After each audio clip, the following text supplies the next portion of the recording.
لوگ ڈٹے رہتے ہیں، کھڑے رہتے ہیں، اور دن گزرتا جاتا ہے، حاضری بڑھتی جاتی ہے، اور اب تو اس دھرنے میں خواتین کی ایک بہت بڑی تعداد شریک ہو رہی ہے۔ کل بھی خواتین کا یہ دھرنا ایک جلسہ عام کی صورت اختیار کر گیا تھا، اور پھر شام رات کے اوقات میں بھی لوگ اپنی فیملیز کے ساتھ اس دھرنے میں شریک ہو رہے ہیں۔ میں تمام شرکائے دھرنا کو خراج تحسین پیش کرتا ہوں۔ ہمارا یہ دھرنا پاکستان کے عوام کو ریلیف دلانے کے لیے ہے۔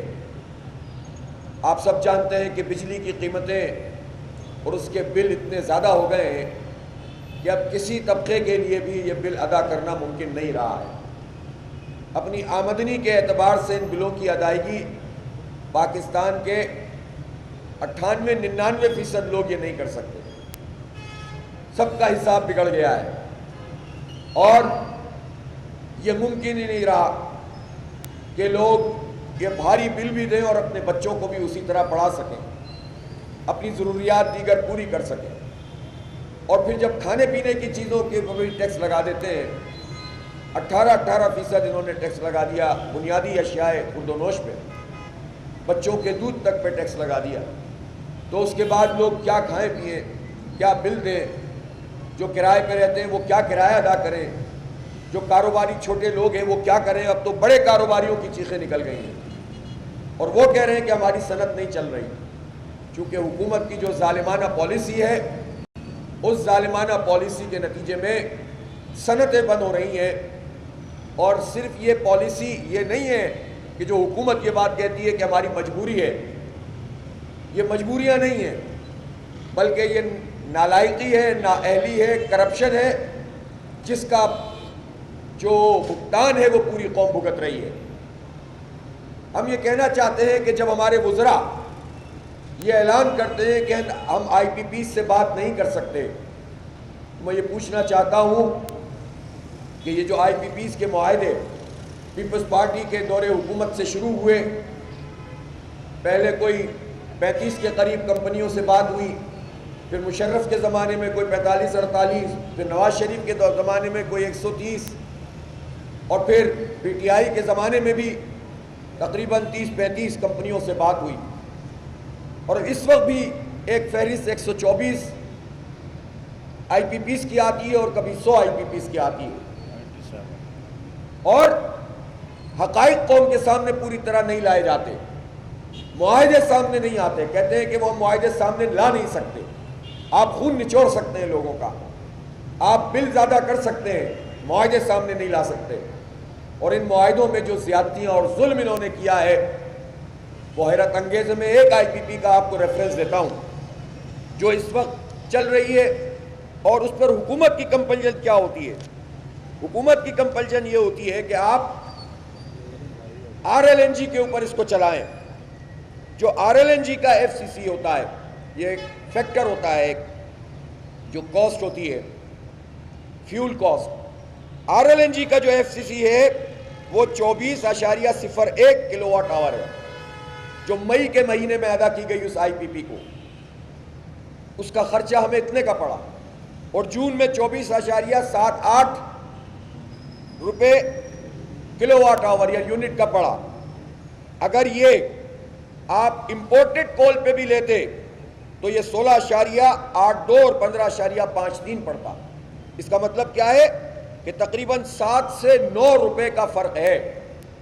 آر ایل این جی ان کو پرووائڈ کی گئی اور ان سے کہا گیا کہ یہ کاسٹ شامل کرو اور امپورٹڈ کول تک، اور اگر یہ تھر کول پہ ہوتا تو یہ امپورٹڈ کول کا بھی تقریباً آدھا ہوتا، 40% کم ہوتا۔ تو آپ اندازہ کر سکتے ہیں کہ آر ایل این جی کیوں استعمال کروا رہے ہیں۔ آر ایل این جی اس لیے استعمال کروا رہے ہیں کہ انہوں نے ناجائز معاہدے کیے ہوئے، انہوں نے کک بیکس لی ہوں گی تبھی تو یہ معاہدے ہوئے ہوں گے، اور انہوں نے یہ غلط وقت کے اوپر اس کی خریداری اور بڈنگ کی بات کرتے ہیں۔ ان کی نااہلی کا عذاب پوری قوم بھگتتی ہے، پھر یہ کہتے ہیں کہ ہم کچھ کر نہیں سکتے، یہ سب کچھ کر سکتے ہیں۔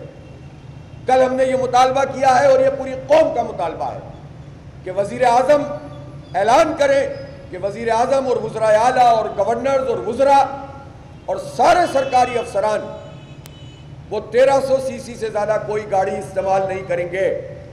سرکار کی کوئی گاڑی 1300 سی سی سے زیادہ استعمال نہیں ہوگی. جب یہ اس اعلان کو کرنے میں انہیں کون روکتا ہے؟ کون سا بین الاقوامی معاہدہ اس میں رکاوٹ ہے جس میں وزیر اعظم یہ کام نہیں کر سکتے؟ ان کو بیٹھنے کے لیے اگر الگ کرسی چاہیے تو چلیں سیٹ ویٹ لگوا لیں وہ اپنی گاڑی میں, ہمیں کوئی اعتراض نہیں ہے. 1300 سی سی میں بھی وہ والی سیٹ لگوا لیں جو انہیں چاہیے ہوتی ہے. لیکن قوم کے اوپر تو یہ عذاب مسلط نہیں کرے. کہتے ہیں ہو نہیں سکتا. صرف اس قدم کے اٹھانے سے 350 ارب روپے کا فائدہ پاکستانی قوم کو ایک سال میں ہو سکتا ہے. لیکن اچھا ریٹ بن جائے گا, قوم کا فائدہ ہوگا, لیکن یہ فائدہ پہنچانے کے لیے تیار نہیں ہے. پھر ان کا طریقہ واردات کیا ہوتا ہے؟ سرکار کی گاڑی انٹائٹلمنٹ جو ہوتی ہے اگر وہ 1300 سی سی ہے تو ادھر ادھر کی پول کی گاڑیاں پکڑ کے یہ کوئی 4000 سی سی والی, کوئی 3000 سی سی والی اپنے پاس رکھ لیتے ہیں, اور پھر وہ گاڑیاں کھلی چلتی ہیں سرکار کے خرچے پر, اور وہ خرچہ سرکار کا نہیں ہوتا, وہ خرچہ ہمارے پاکستان کے عوام کا خرچہ ہوتا ہے جو ہم اپنے بلوں میں دے رہے ہوتے ہیں اور ٹیکسوں کی صورت میں دے رہے ہوتے ہیں. تنخواہ دار کا ٹیکس کٹ رہا ہوتا ہے تو ان کی گاڑی چل رہی ہوتی ہے, تو ہم ان کی گاڑیوں کے لیے ٹیکس کیوں دیں؟ اگر ان ساری بڑی گاڑیوں کو, ہمارا اندازہ ہے کہ 4 سے 4.5 لاکھ گاڑیاں سرکار کی اگر تمام پورے ملک کا جائزہ لیں گے تو موجود ہیں. بہت محتاط ہو جائیں, میں تو ایگزیکٹ کیلکولیشن ابھی کروا رہا ہوں, انشاءاللہ کل تک سارے حقائق قوم کے سامنے لائیں گے. اگر 1 سے 1.5 لاکھ گاڑیاں بھی جو 2000 سی سی سے اوپر کی ہیں, 3000 سی سی کی ہیں, اس کو اگر فروخت کیا جائے تو یہ 1000 سے 1500 ارب روپے آپ کو ابھی مل جائیں گے, جو ایک بہت بڑی اماؤنٹ ہے قوم کو ریلیف دینے کے لیے. تو یہ اپنی مراحت کم نہیں کرنا چاہتے, اور قوم کو یہ کہتے ہیں کہ ہم آئی پی پیز کے معاہدے ریوائز نہیں کر سکتے, ہم جو ہیں وہ بجلی کی قیمت کم نہیں کر سکتے, ہم گیس کی قیمت کم نہیں کر سکتے, پیٹرول کی لیوی کم نہیں کر سکتے. کیوں؟ اس لیے کہ آئی ایم ایف کہتا ہے کہ یہ نہ کرو. اگر آئی ایم ایف یہ بات کہتا ہے تو آئی ایم ایف کو تو پیسے چاہیے, ان کو تو یہ ایشورنس چاہیے کہ آپ کلیکشن کر رہے ہیں کہ نہیں کر رہے. تو آپ عوام پہ سارا بوجھ ڈالیں اور اپنی عیاشیاں کم نہ کریں. یہ پاکستان کی قوم سے بہت بڑا مذاق ہے, اس لیے ہم دھرنا دیے بیٹھے ہیں, اور یہ اس حکومت کو کرنا پڑے گا, اس کے بغیر بات بنے گی نہیں. اور مجھے خوشی ہے کہ ہم نے اعلان کیا اور جماعت اسلامی کراچی نے اس بات کا فیصلہ کیا ہے کہ کل سے وہاں پر گورنر ہاؤس پہ تاریخی دھرنا شروع ہونے جا رہا ہے انشاءاللہ تعالی. تو اب یہ دھرنا کراچی میں بھی شروع ہو جائے گا, اور میرے پاس ابھی کے پی کی قیادت بھی موجود ہے, یہ سیکرٹری جنرل صاحب خیبر پختونخوا کے عبدالواسع صاحب موجود ہیں. ان قریب ہم آپ کو زحمت دیں گے, اور آپ نہ صرف یہ کہ اس دھرنے میں اپنے لوگوں کو شریک کرتے رہیں گے, عوام کو فیسیلیٹیٹ کریں گے, بلکہ پشاور کے یا تو وزیر اعلیٰ ہاؤس یا گورنر ہاؤس, ان 2 جگہوں میں سے کسی ایک جگہ پر ان کے دروازے کے سامنے بیٹھیں, تاکہ ان کو بھی احساس ہو کہ جب ان کی بڑی بڑی گاڑیاں وہاں سے گزرتی ہیں تو عوام کے اوپر کیا تکلیف گزرتی ہے, کس طرح سے وہ بوجھ محسوس کرتے ہیں. پھر اسی طرح سے ہم پورے ملک میں اس دھرنے کو پھیلاتے چلے جائیں گے. یہ معاملہ یہاں پہ رکے گا نہیں. اس لیے جو زیادتی اور ظلم پاکستان کی قوم کے ساتھ یہ حکمران طبقہ کر رہا ہے, اس میں ہماری بس ایک ہی بات ہے کہ تنخواہ دار طبقہ جس کے اوپر ٹیکسوں کا یہ اضافی بوجھ ڈال دیا, اول تو وہ پہلے بھی کوئی سلیب ایسا نہیں تھا جسے آپ کہیں کہ وہ عادلانہ ہے, لیکن اگر یہ جو اضافی سلیب ہے اس کو تو کسی صورت میں بھی قبول نہیں کیا جائے گا, اس کو ختم کرنا پڑے گا. اس لیے کہ آلریڈی تنخواہ دار طبقہ بہت بڑی کنٹریبیوشن کر رہا ہے, مراعات یافتہ طبقہ تو یہ کام نہیں کر رہا, جاگیردار طبقہ تو یہ کام نہیں کر رہا, چھوٹے کسانوں کو تو ویسے ہی مار دیا ہے, لیکن جو اچھے کاشتکار اور بڑے زمیندار ہیں ان کے اوپر ٹیکس لگانے سے کس نے روکا ہے؟ سینکڑوں ارب روپے اس سے ہمیں حاصل ہو سکتے ہیں, لیکن وہ ٹیکس نہیں لگایا جا رہا. اسی طرح صرف ایف بی آر کی جو کرپشن ہے, ایف بی آر کا کام ٹیکس نیٹ بڑھانا ہے, ایف بی آر کا کام جائز طریقے سے ٹیکس وصول کرنا ہے, لیکن ایف بی آر کے 22,000 ملازمین ہیں اور ڈائریکٹ ٹیکس سے آپ میکسیمم ٹیکس جمع کر رہے ہیں، بجلی کے بلوں سے ٹیکس جمع کر رہے ہیں، تو ایف بی آر کیا کر رہا ہے؟ ایف بی آر تو اس ساری سچویشن کا فائدہ اٹھا کر کرپشن کا دھندا کرتا ہے، اور اس کے ملازمین جب آپ اس طرح کی ڈیوٹیز لگاتے ہیں جس طرح کے تاجروں کے اوپر انہوں نے لگائی ہے، تو ایک نیا کرپشن کا بازار گرم ہو جاتا ہے، اور بہت محتاط اندازے کے مطابق 1,000 ارب روپے کی کرپشن خود ایف بی آر کے ذریعے سے ہوتی ہے۔ تو حکومت اپنی کرپشن ختم نہیں کرے، اپنی مراعات ختم نہ کرے، آئی پی پیز جو خود گورنمنٹ کی ہیں وہ ٹھیک نہ کرے، اور یہ کہے کہ ہم کر نہیں سکتے، یہ سب سے بڑا جھوٹ ہے جو قوم سے بولا جاتا ہے۔ پھر ایک اور بات ہے، پاکستان کا اندرونی قرضہ اور بیرونی قرضہ ملا کے یہ تقریباً کوئی بن رہا ہے 65 ٹریلین، اور اس میں سے 43,000 ارب روپے یعنی 43 ٹریلین روپیز یہ پاکستان کا اندرونی قرضہ ہے۔ سود کی شرح، یہ اندرونی قرضہ کہاں سے لیا ہے؟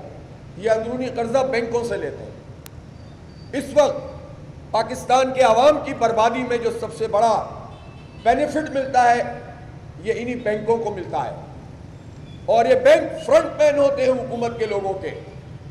ہم برباد ہو رہے ہیں، بینک آباد ہو رہے ہیں، سود کی اس معیشت کو ہم پر مسلط کیا ہوا ہے۔ کل انہوں نے بڑا حاتم طائی کی قبر پہ لات ماری ہے کہ 1% سود میں کمی کا اعلان کیا ہے۔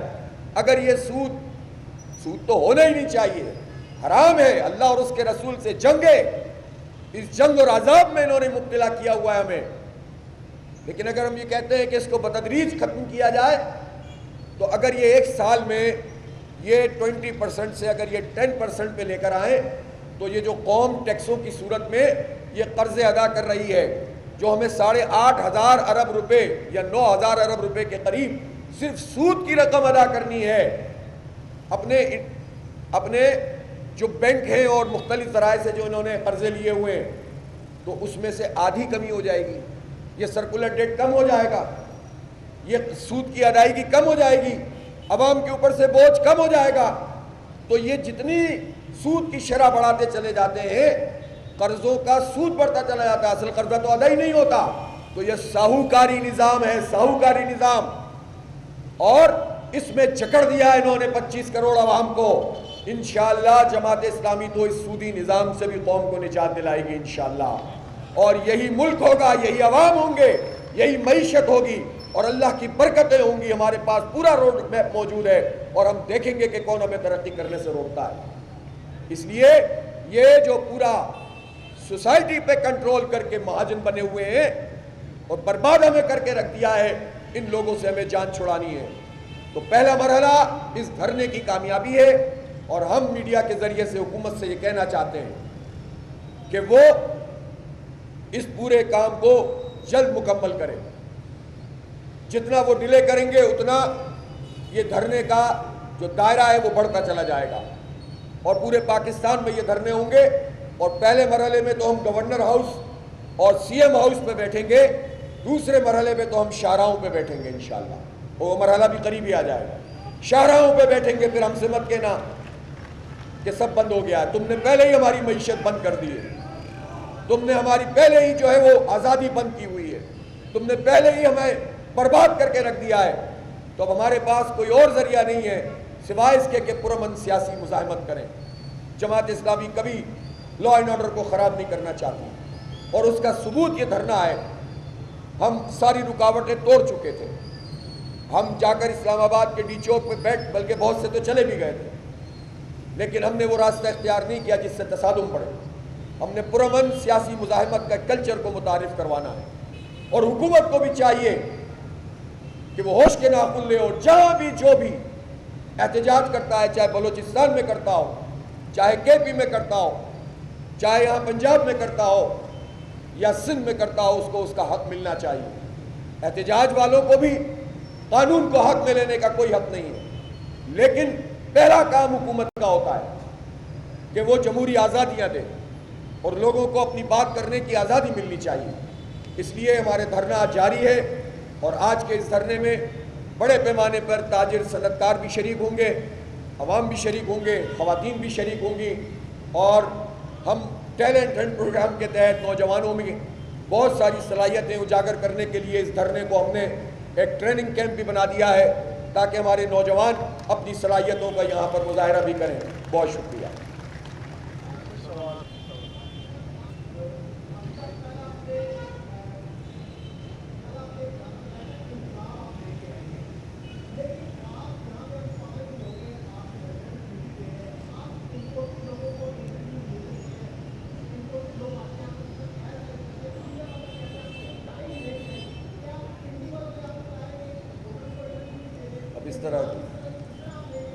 اس طرح کی بات نہیں کریں, اس طرح کی بات نہ کریں, یہ خلاف واقعہ ہے. میں پریس کانفرنس روز کر رہا ہوں, ہر سوال کا جواب دیتا ہوں, سوال کے جواب دینے سے نہیں بھاگتا. ایک ڈیکورم ہوتا ہے ہر پارٹی کا, اس کے مطابق ہمارا جو بھی ڈپارٹمنٹ طے کرتا ہے وہ ہم کرتے ہیں. ہماری پوری لیڈرشپ اس وقت میڈیا کے ساتھ آن بورڈ ہے الحمدللہ, اور ہمیں میڈیا سے شکایت بھی نہیں ہے. آپ بھی بڑی محنت سے, ہمارے کیمرہ مین, ہمارے رپورٹر, صحافی حضرات کام کر رہے ہیں. ہمارے اور آپ کے درمیان کوئی فرق بھی نہیں ہے. اور آپ خود اگر میں آپ سے پوچھنا شروع کر دوں کہ یہ بجلی کے بلوں کا مسئلہ کیا آپ کا مسئلہ نہیں ہے, تو آپ میں سے ایک ایک آدمی کے دل کی آواز جماعت اسلامی بنی ہوئی ہے, اور جو جماعت اسلامی ہے وہ جماعت اسلامی ہے. اس میں آپ کو پریشان ہونے کی ضرورت نہیں ہے. ہماری میڈیا کے ساتھیوں سے آپ بات کر لیں, جو بھی ایشو ہے وہ دیکھ لیں. جی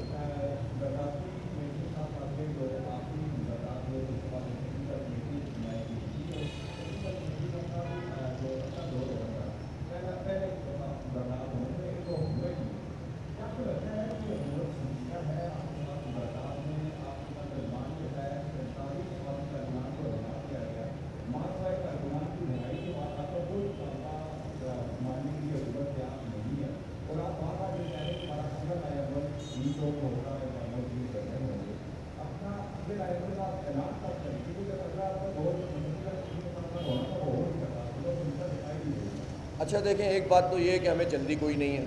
یہ جلدی تو ہے کہ لوگوں کو ریلیف مل جائے فوراً, لیکن یہ جلدی نہیں ہے کہ ہم بھاگنا چاہتے ہیں یہاں دھرنے سے اور حکومت فوراً آئے اور کہے کہ جناب ہم نے یہ یقین دہانی کرا دی, آپ جائیے. یہ کوئی الحمدللہ, یہ بھی ابھی پوچھ لیتا ہوں جتنے لوگ یہاں موجود ہیں, آپ کو جلدی ہے جانے کی کیا؟ یہ بیٹھے ہیں الحمدللہ, بیٹھ جاؤ, ابھی بات میں. تو جلدی کوئی نہیں ہے. دوسری بات یہ ہے کہ مذاکرات کیے ہیں گورنمنٹ نے, اب ان کے کورٹ میں بال ہے. ٹیکنیکل کمیٹی وہ بنائے, ہمیں کوئی اعتراض نہیں ہے, اس سے ہمارا کوئی تعلق نہیں ہے. ہم تو حکومت کی مذاکراتی ٹیم سے بات کریں گے. ہم نے اپنی ڈیمانڈز ان کو دی ہیں, وہ اپنی ٹیکنیکل کمیٹی سے مشورہ کر کے ان ڈیمانڈز کے مطابق ہم سے بات کریں گے. بات کرنے کے لیے ہم تیار ہیں, ہمیں کوئی اعتراض نہیں ہے. لیکن مسئلہ تو لوگوں کو حل کرنا پڑے گا. اگر وہ یہ سمجھ رہے ہیں کہ اس طرح ٹال مٹول سے ہم تھک جائیں گے, تو وہ تو آپ دیکھیں ہر گزرتے دن کے ساتھ اس میں اضافہ ہوتا چلا جائے گا. اور میں نے تو صرف اعلان نہیں کیا ہے نا, اقدام کیا ہے. کل سے گورنر ہاؤس سندھ میں دھرنا شروع ہو رہا ہے, تو 2-3 دن بعد ہو سکتا ہے پشاور میں شروع ہو جائے, پھر اسی طرح سے جو ہے وہ لاہور میں شروع ہو جائے, پھر سڑکوں پہ بیٹھنا ہے. تو ہمارے پاس بڑا اچھا خاصا روڈ میپ ہے, آپ پریشان نہ ہوں. انشاءاللہ آپ لوگوں کا, ہم سب کا, پوری قوم کا مسئلہ ہے, ایسے چھوڑ کے نہیں جائیں گے. جی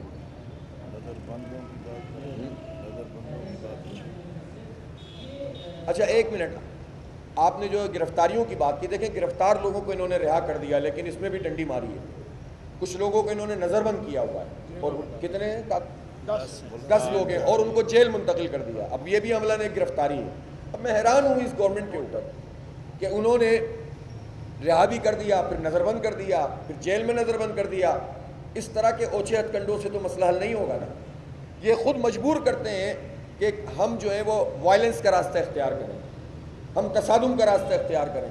تو میں ان سے یہ کہنا چاہتا ہوں, مطالبہ کرتا ہوں کہ ان حرکتوں سے باز آ جائیں. کل بھی انہوں نے لاہور میں گھیراؤ کر لیا اور ہماری خواتین کو آنے سے روکا. کیا کر لیا انہوں نے, کتنا کو روک دیا. کل کتنا بڑا یہاں پر خواتین کا بہت بڑا دھرنا ہوا, نہیں روک سکیں گے. اس لیے یہ اوچھیت کنڈوں سے جو ہیں اس سے باز آئیں, جو نظر بند لوگ ہیں ان کو رہا کریں. جی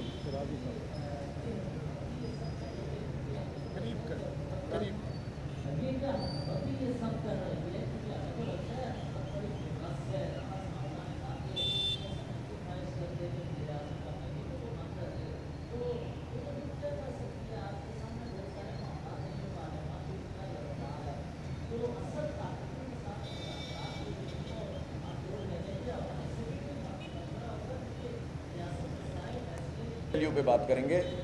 وہ 45 کی حکومت نہیں ہے, 47 کی ہے. اس پہ ہمارا موقف واضح ہے, لیکن ہے تو وہی نا.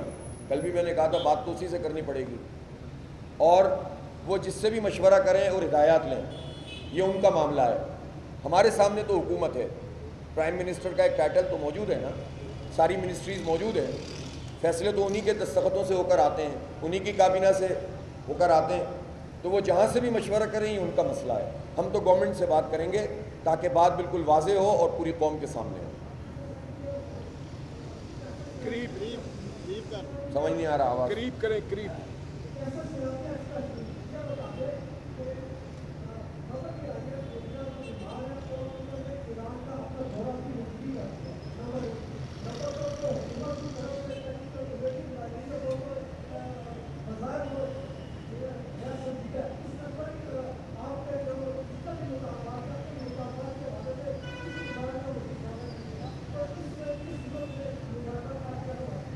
دیکھیں، وزیر اعظم صاحب اگر بیمار ہیں، اللہ تعالیٰ انہیں شفا عطا فرمائے، وہ ٹھیک ہو جائیں اور قوم کا یہ مسئلہ حل کر دیں۔ ہم تو چاہتے ہیں جلدی سے ٹھیک ہو جائیں، جلدی سے لوگوں کو ریلیف دے دیں۔ اور جہاں تک ٹیکنیکل کمیٹی ہے اور ڈیلائنگ ٹیکٹکس ہے، ہمیں بہت تجربہ ہے ان ساری چیزوں کا۔ آپ کو یاد ہے کہ ابھی زیادہ عرصہ پرانی بات نہیں ہے، 1.5-2 سال ہی ہوئے ہیں، اسی طرح سے سندھ حکومت نے بھی جب ہم نے اسمبلی کے باہر دھرنا دیا تھا تو وہ آئے، پھر ٹال مٹول کی، پھر چلے گئے، تو یہ سمجھ رہے تھے کہ پھر لوگ ری ایکشن میں آئیں گے کہ یار بس جان چھوڑیں حافظ صاحب، تو ہم ٹکے رہے، ڈٹے رہے۔ تو ہماری دھرنوں کا بڑا تجربہ ہے، بلکہ ان معاہدات کا تجربہ اور مزید اضافی طور پر ہو گیا کہ اس سے دھوکے میں بھی نہیں آنا، ان کی صرف باتوں کو بھی نہیں سننا، جب تک اقدامات نہیں ہوں گے جب تک یہ دھرنا ختم نہیں ہوگا۔ تو آپ بے فکر رہیں، ہم بیٹھے ہوئے ہیں، آپ رپورٹنگ کرتے رہیں، انشاءاللہ ہم سب مل کر پورے قوم کا مقدمہ لڑیں گے انشاءاللہ۔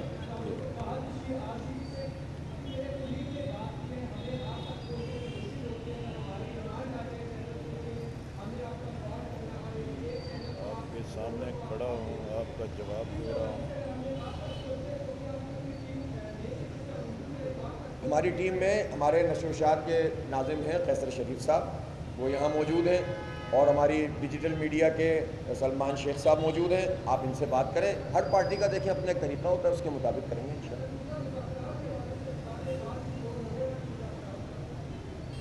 آج کچھ ہونے والے ہیں، دو اور کوئی یہاں تو ابھی تو میرے خیال ہے کوئی میٹنگ کا وقت طے نہیں ہوا ہے کوئی، ہمیں جلدی نہیں ہے یار، وہ دیکھیں وہ اپنا نقصان خود کریں گے۔ یہ مقدمہ جتنا روزانہ میں آپ کو عدد و شمار دے رہا ہوں نہ کچھ اضافی دے رہا ہوں، یہ پھنستے چلے جائیں گے۔ یہ برداشت نہیں کر سکتے، اس اویئرنیس کو، اس شعور کو برداشت نہیں کر سکتے، یہ تو ہمیں کوئی جلدی نہیں ہے۔ یہ منہ کے قریب کریں، قریب کریں، منہ کے قریب کریں۔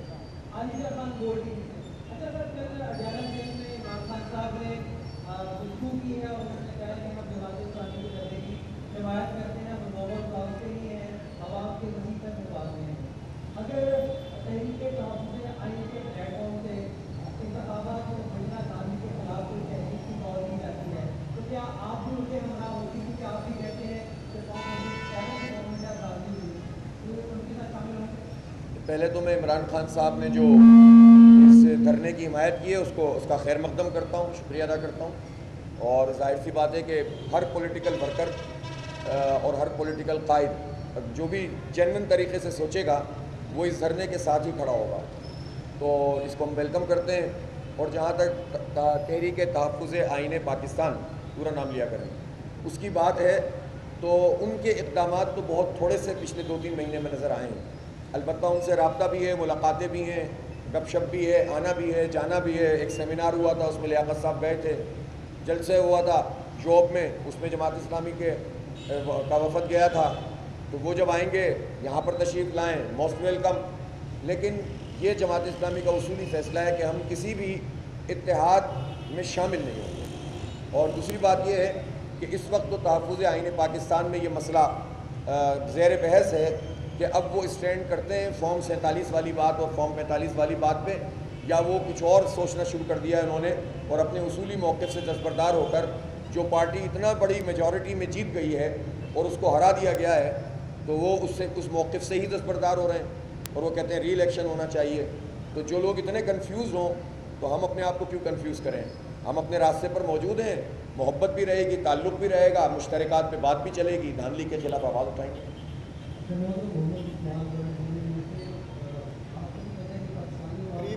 معصوم ہے. آپ کو جو ویبسائٹس میں گانا لگایا جاتا ہے حافظ میرے ساتھ کی حافظ میرے ساتھ کرے تو عوام جاننا چاہتی ہے کون کون ہے حافظ کی بات ہوئی. میں تو نہیں لگایا تھا, اس والے یہ ہمارے کارکنان لگاتے ہیں. شکریہ سر, بہت بہت شکریہ. آخری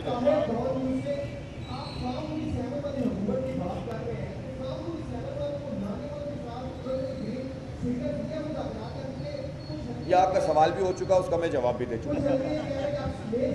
میں حکومت سے بات کروں گا, 47 کی ہو, 48 کی ہو, 49 کی ہو. اصولی اختلاف ہے کہ نہیں ہونی چاہیے تھی 47 والی, لیکن جو موجود ہے بات تو اسی سے ہو. بہت شکریہ. جی.